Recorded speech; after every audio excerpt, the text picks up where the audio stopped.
brakes are bad. Oh, what a fail. It has an open diff. I'm gonna have to weld it. But the engine is pretty good. I feel like obviously it doesn't have the same power as the 3 VTZ, but definitely can burn tire. Over there I wasn't really stepping on it and I only have one tire spinning. Right when I felt that it was only one tire spinning, I didn't really want to step on it. It probably was what it needed, but you guys can see I don't have plate, I don't have lights, so there's only so much I can do. No, I think the temperature is climbing up, so that's for, yeah, definitely is going up. You guys can see there. So I'm sure it's just like some air in the cooling system. So let's take care of that, okay? And I'm also gonna do brake fluid. The reservoir, it's low, and when you step on the brakes, they feel soft.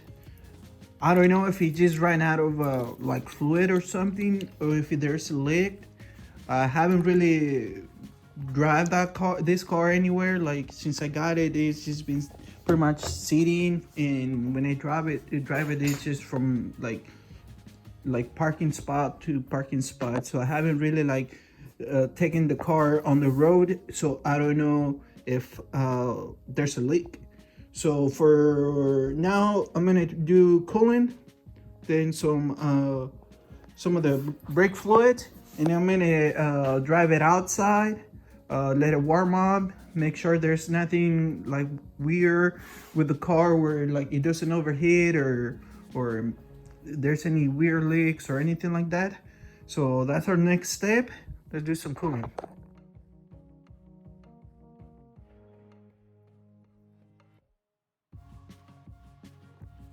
All right guys, so now I'm over here cleaning the engine bay. So you guys can see over there, it looks pretty like dirty still, all that area. So I'm just like using some engine degreaser, not engine degreaser, just like industrial degreaser, purple degreaser. So I'm just spraying it on and using a brush just to like clean it off a little bit, and using a rag. I don't want all this stuff to drip on the floor. Some of it will drip on the floor, but then eventually I can clean it. For right now, I'm just gonna like do the top of the engine bay, and tomorrow when I can pull the car out, I'm gonna do the rest of those sides and all that, trying to get it as clean as possible. I don't have my power washer here at the house, so tomorrow I'm just gonna hose it down, and I think it will be good enough. As of right now, it looks pretty good now. All right, I'm gonna be driving or taking the car outside. I'm getting the windshield replaced. Has a lot of cracks, and if I'm taking this car to a track, it won't pass a tech inspection because all the cracks on the windshield. Here's the engine bay. That's a little bit cleaner now. I'm still gonna run some water, but for that I'm gonna start up the car, and then we'll go from there. There's coolant in the radiator now, so I'm gonna have to like make sure that there's no air in the system. I'm missing a cap over here, so we'll see how that goes. So I'm gonna be pulling out my battery from the Nissan 3 VTZ because I don't have a battery for this car. So I'm gonna bring that battery so I can just start the car and move it. So finally we got a good shot of the whole car. There it is, coming along. Already kind of clean it, so it's not that bad. Just gonna spray some more. I'm just trying to get rid of all that stuff back there, mainly. Not so much over here. But once I'm going down to town, let's hit it.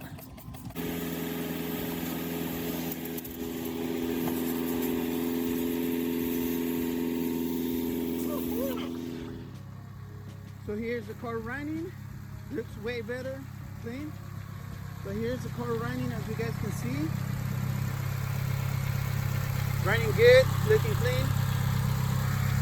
Give you guys a walk around of the car from far away. You guys can see it's coming along.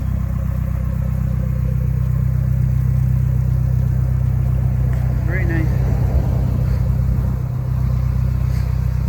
Let's go inside, see how it's idling.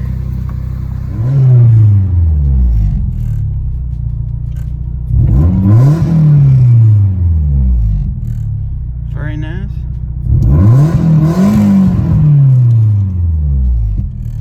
Make sure everything's good. Haven't even tried the radio. It has a radio. So now, as you guys can see, it's warm. Let's wait and see if it overheats or what's up. Window works. See this window? Yeah, baby. So windows work. This are all the cracks on my windshield, which I'm getting a new one. Let's let it warm.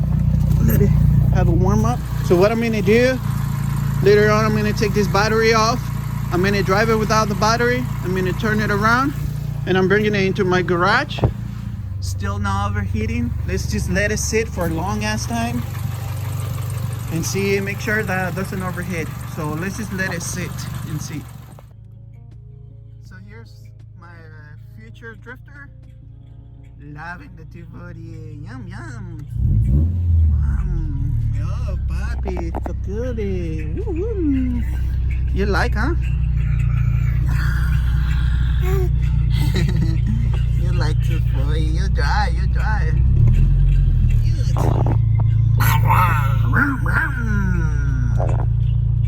Papi got me car.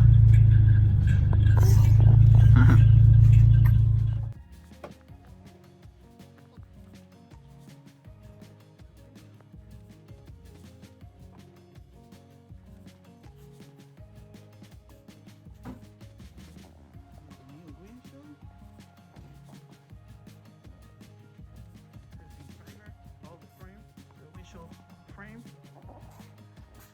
The windshield. Okay, this thing done.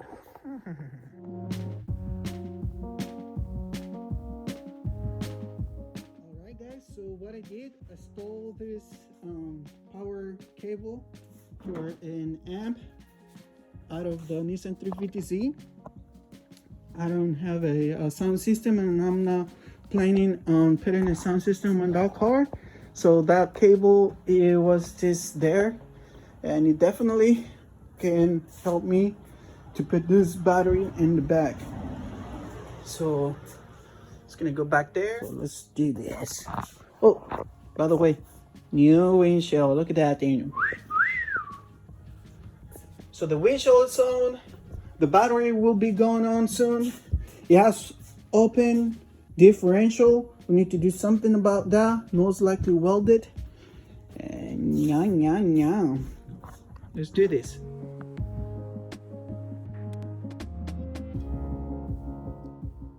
So this is how long the cable is. From there all the way to the back. So hopefully I have enough of cable to come all the way back here.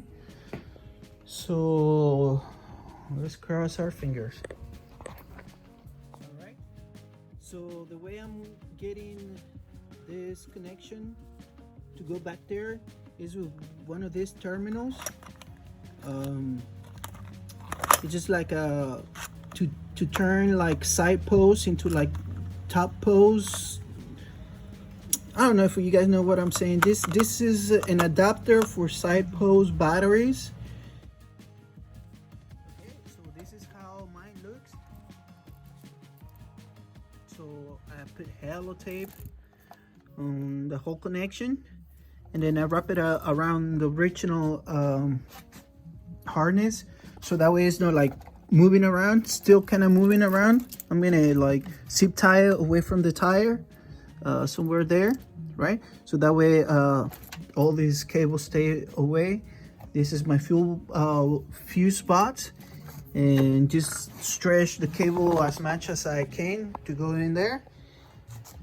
I have a fuse that will allow me to stand the cable. I have this cable I'm just piecing things up with what I have here at home. So it's the same gauge as the other one, the same thickness as this one, right?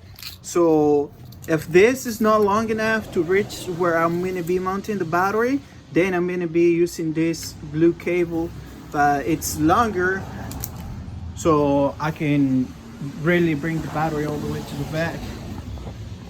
So that's how it looks.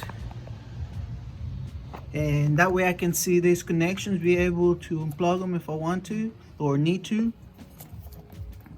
Yeah, I think that's good enough. All right, let's bring the battery in the back. All right guys, so it's getting dark and I'm about to stop working for the day.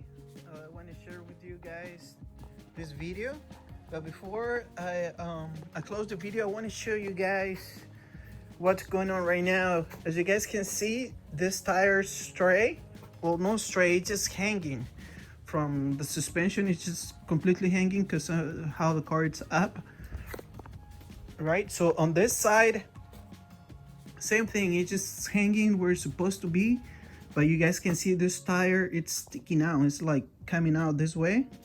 It's like if it's turning this side a little bit, right? Then this other side, this is the right way how it's supposed to be.